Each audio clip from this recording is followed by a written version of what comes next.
नमस्कार. गोव्याचे नाव ऐकताच मनात फक्त मज्जा मस्तीचाच विचार डोक्यात येतो.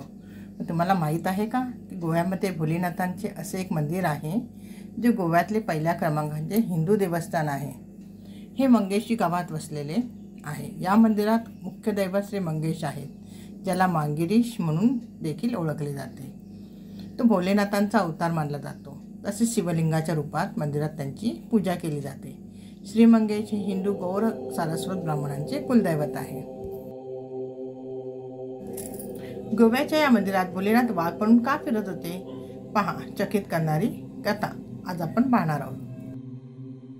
पौराणिक कथेनुसार एकदा भोलेनाथ आणि माता पार्वती कैलास पर्वतावर दूध खेळत होते. शिवजी सतत पराभूत होत असताना शेवटच्या डावात त्यांनी हिमालय पणाला लावले आणि तेही गमावले. खेळातील पराभवामुळे त्यांना हिमालयातील घर सोडावे लागले. त्यांनी दक्षिणेकडे चालण्यास सुरुवात केली आणि सह्याद्रीचा डोंगर ओलांडून उषास्थली म्हणजे सध्याचं कार्तिलम गाठलं, जेथे त्यांचे खास भक्त लोपेश यांनी त्यांना त्याच ठिकाणी राहण्याची विनंती केली. आख्यायिकेनुसार देवी पार्वतीने हिमालय सोडले आणि भगवान शिवाच्या शोधात भटकंतीला सुरुवात केली.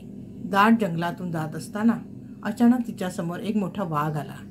तो वाघ पाहून ती खूप घाबरली. तसेच नंतर तिने स्वतःचे रक्षण करण्यासाठी शिवाने शिकवलेला रक्षामंत्र म्हणण्यास सुरुवात केली.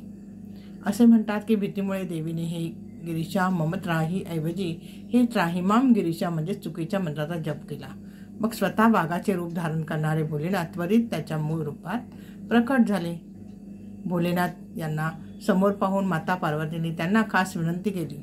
देवी म्हणाली की भगवान शिव यांनी त्यांच्या नावांमध्ये मम गिरीशा समाविष्ट केले पाहिजे, ज्यामार्फत त्यांना ओळखले जाते व त्यांची पूजा केली जाते.